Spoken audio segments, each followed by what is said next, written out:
The BRC chairman disclosed that House members called him and that he had a list of 67 congressmen who are contractors. Yet, he did not summon them to any BRC hearing. Why did he not name them to be fair to the rest of the members of the House of Representatives? Ito po ang tunay na splice, Mr. President. Kung babasahin lang po ni Ginoong Marcoleta ang susunod na sentence, malinaw na malinaw po ito. And I'd like to paraphrase. Lacson clarified that he merely asked a congressman friend from the lower house and that, again I quote, I chuckled and said, I don't have a list. Ulitin ko po, noon at hanggang ngayon, kahit ipagpilitan at isplice ng kung sino, wala akong listahan at wala akong sinasabing may hawak akong listahan ng mga tinuguroang contractors. Wala akong pangalan. Alam mo yung 67 na contractors na naging congressmen or yung congressmen contractors, nakuha ko yan sa isang member ng House noong kasisimula pa lamang ng 19th Congress 2022. Number 4, madiin din po ang pag-question ni Senator Marcoleta sa interparliamentary courtesy. He said, and I quote, "This doctrine, Mr. President, which is not even part of our rules, is not absolute." And then he added, "If anything, those who occupy the highest offices in the government must be the first to answer, not the last to be asked," unquote. Senator Marcoleta even mentioned, again, and I quote, "The members of Congress have no immunity from investigation, subpoena, or public scrutiny," unquote.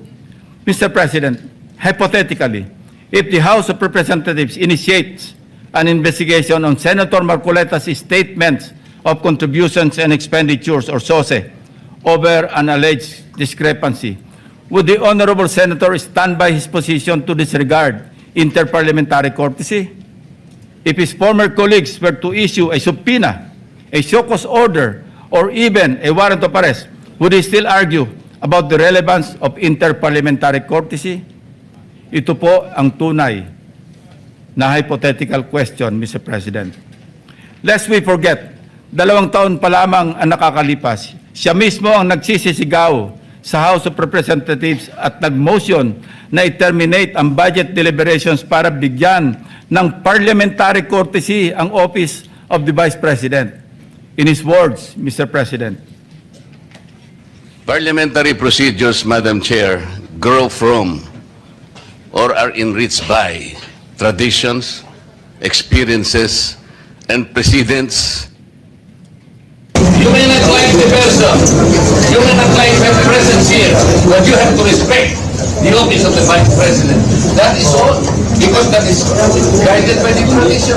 Kahapon po, kagaya po na sinabi nila, wala nang pinagtanong sa office of the President, and that is correct. That is in line with that tradition.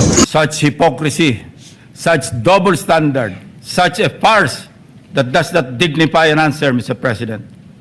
Incidentally, since I mentioned the SOSE case with the COMELEC in violation of the Omnibus Election Code, kung ninanais ko lamang na ipahamak siya, ay naghain na sana po ako ng Senate resolution calling for an inquiry in aid of legislation para ipatawag ang mga COMELEC officials upang ipaliwanag bakit masyadong delayed ang usaping ito.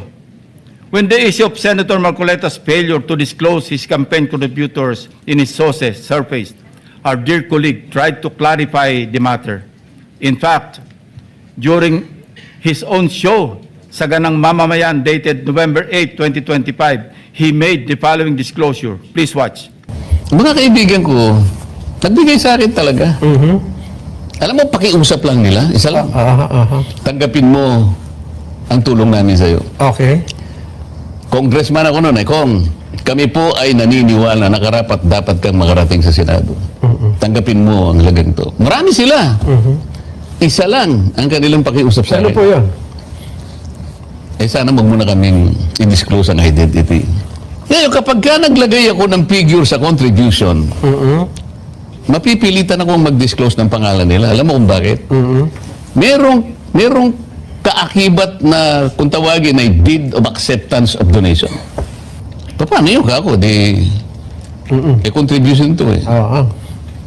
Hindi, sabi niya, binigay ko nga sa'yo contribution, pero utang na loob mo sa akin yan. Ituring mo na lang na utang, sabi niya, di ba? Loan.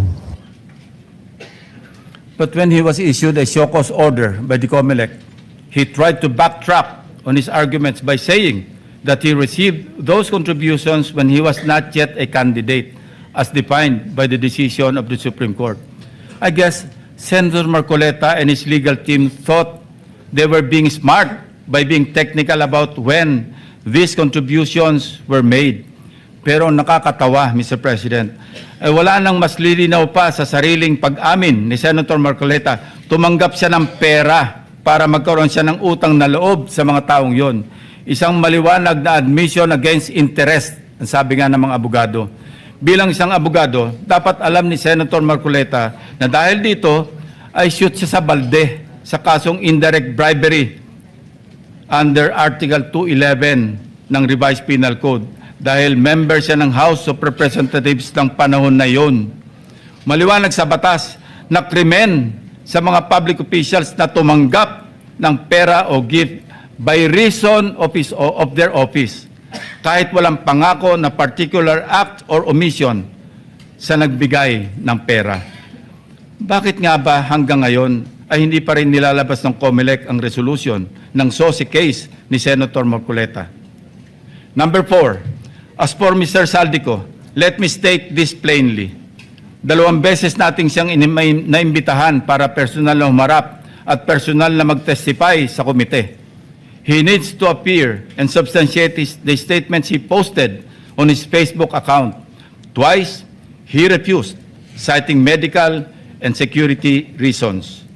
Dahil sa bigat at seryosong aligasyon kanyang binitiwan, hindi maaaring pahintulutan ng komiting ito na manatiling nakabitin ang mga akusasyon na hindi siya humaharap at nanunumpa sa harap ng kapulungang ito.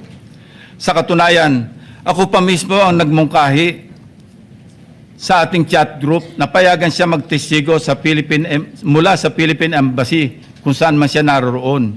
Gayunpaman, pinarating ni Senator Ronald Bato de la Rosa mismo ang kanyang apprehension sa suhestyong ito sa pamamagitan ng kanyang text message. Nais ko rin bigyan diin, Ginoong Pangulo, nang diskusyong yon ay nangyari bago pa man ilabas sa social media ni Saldico ang kanyang mga aligasyon. Panghuli, tungkol sa isyu ng apostille. Ang isang apostille affidavit ay hindi kailanman maaaring maging alternatibo sa personal appearance. Hindi ito mapapalitan ng direct testimony at lalong hindi dito mapapalitan ang tungkulin ng isang saksi na harapin ang komite, sagutin ang mga katanungan at sumailalim sa masusing pagsusuri. Kung handa si Saldico na magbitiw ng mga seryosong akusasyon sa publiko, dapat ay handa rin siyang humarap sa atin at panindigan ang mga aligasyong iyon sa ilalim ng sumpa. Ikalima, sa kanyang akusasyon sa representasyon ito kaugnay ni Congressman or former Speaker Martin Romualdez.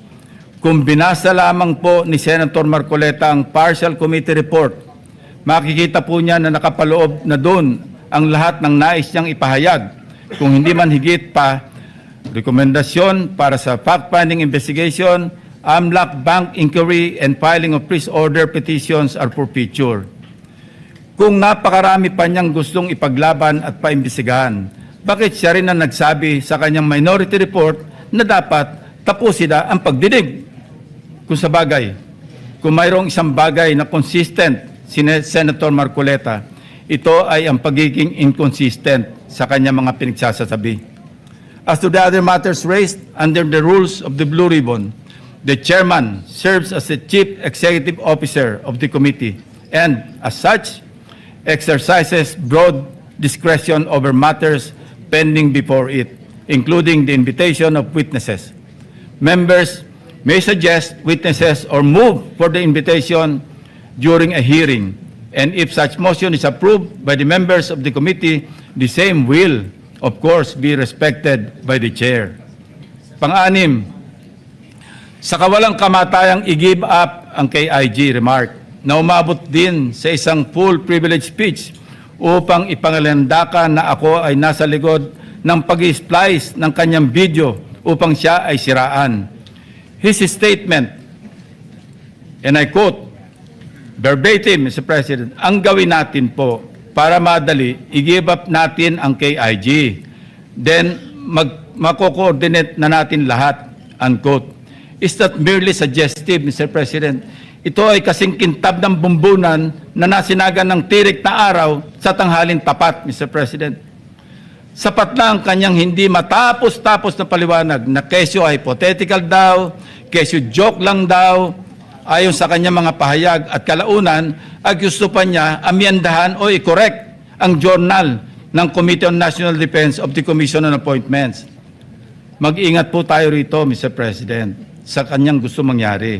Your Honor, being the chairman of the Commission on Appointments, we must study diligently the legal implications of Senator Marcoleta's motion now pending before the Commission on Appointments. Anyway, going back to his, i-give up natin yung KIG statement na in-splice ko daw, na marin kong pinabubulaanan. Ang masasabi ko bilang analogy sa kanyang sitwasyon ay ganito. When one looks the same as when he does before going to bed at night, how can there be splicing? Inversely, Mr. President, when one looks different going to work during daytime from before going to bed at night, that's when splicing becomes evident. Matanong ko lang po, sino ngayon ang magaling mag-splice, Mr. President? Hindi ko kasalanan ng mga salitang nagmula sa sarili niyang bibig. May tawag nga dito ang mga Gen Z. Classic case.